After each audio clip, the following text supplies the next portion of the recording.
जब एक नागिन का गुस्सा पश्चिम बंगाल के एक छोटे से गांव गनपुर पर कहर बनकर टूटा और इस सच्ची घटना को देखकर आपके भी रोंगटे खड़े हो जाएंगे। दोस्तों, प्राचीन काल से ही यह प्रचलित है कि एक ऐसा नाग होता है जो कि इच्छाधारी होता है, अर्थात जो किसी का भी रूप धारण कर सकता है। भारतीय सिनेमा में भी कई फिल्में इसके ऊपर बनाई गई हैं, जिसमें यह दिखाया जाता है कि इच्छाधारी नागिन कैसे पवित्र नागमणि की रक्षा करती है और अपने दुश्मनों से बदला लेती है। इस घटना की शुरुआत होती है पश्चिम बंगाल के गनपुर गांव में, जहां पर विनोद नाम का एक व्यक्ति रहता था। विनोद बहुत ही गरीब इंसान था। उसके पास कुछ गायें थी और कुछ बकरियां थी। वह उन्हें चराता और उनका दूध बेचकर अपने परिवार का पालन पोषण करता। एक बार उसने अपने छोटे भाई को गाय चराने के लिए भेजा, परंतु जब वह गाय चराने के बाद वापस लौटा तो विनोद ने देखा कि उसमें से एक गाय कम है। शायद वह जंगल में ही कहीं रह गई होगी। उसके बाद विनोद ने अपने छोटे भाई से कहा कि तुम यहीं रुको, मैं उस जंगल में गाय को ढूंढ कर लाता हूँ। जब गाय को ढूंढते ढूंढते विनोद बीच जंगल में पहुँच गया, तब उसने देखा कि पेड़ के सामने बहुत ही चमकीली चीज चमक रही है। उसने सोचा कि वह जरूर कोई कीमती हीरा होगा। उसने जैसे एक लकड़ी उठाई और लकड़ी से चमकीली चीज को हिलाने लगा, परंतु उसे बिल्कुल भी अंदाजा नहीं था कि वह चमकीली चीज इच्छाधारी नागिन की नागमणि थी।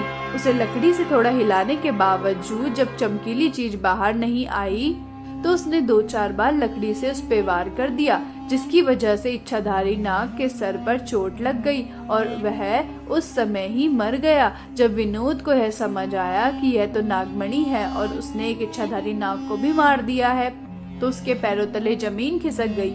वह बहुत ही ज्यादा डर गया। उसने उस नाग को हिलाकर देखा, क्या वह सच में मर गया है? वह वाकई में मर चुका था। विनोद ने उस नागमणि को अपनी जेब में डाला और भागकर अपने घर की ओर आ गया। उसने अपने घर में किसी को भी ये नागमणि के बारे में नहीं बताया। उसने हाथ में उस नागमणि को लिया और एक इच्छा जाहिर की कि मेरी जो गाय जंगल में खो गई है वह तुरंत ही वापस आ जाए, और अगले ही पल वह गाय उसके दरवाजे पर आ चुकी थी। ऐसे में विनोद बहुत ही खुश हो रहा था, मानो उसकी जिंदगी पूरी बदल गई हो।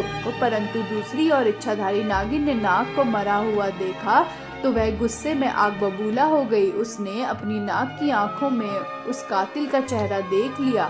दरअसल विनोद ने बहुत ही बड़ी गलती कर दी थी कि उसने इच्छाधारी नाग को वहां पर जलाया नहीं। वह उसे ऐसे ही वहीं पर छोड़कर आ गया। उसकी यही नादानी उसकी बहुत बड़ी बर्बादी का कारण बनने वाली थी। धीरे धीरे विनोद ने नागमणि की सहायता से सारे सुख हासिल कर लिए और बड़े ही ऐशो आराम से वह अपनी जिंदगी जीने लगा। और इधर इच्छाधारी नागिन अपनी नाग की हत्या का बदला लेने के लिए बहुत तड़प रही थी, परंतु जब विनोद के पास में नागमणि थी तब तक वह उसे नहीं मार सकती थी।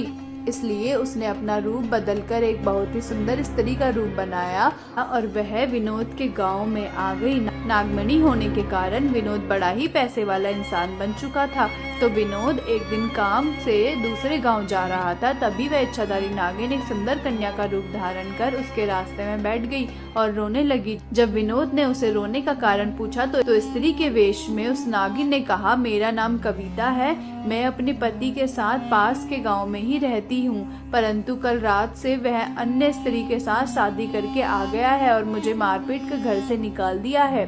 अब मैं बेसहारा हूँ, लाचार हूँ। विनोद को उस स्त्री पर तरस आ गया और उसकी सुंदरता से विनोद बहुत आकर्षित हुआ। वह उसे अपने साथ घर ले आया। धीरे धीरे नागिन और विनोद में दोस्ती शुरू हो गई और दोस्ती इतनी गहरी हो चली कि विनोद को पता ही नहीं चला कि वह कब उस स्त्री के प्यार में फंस चुका है।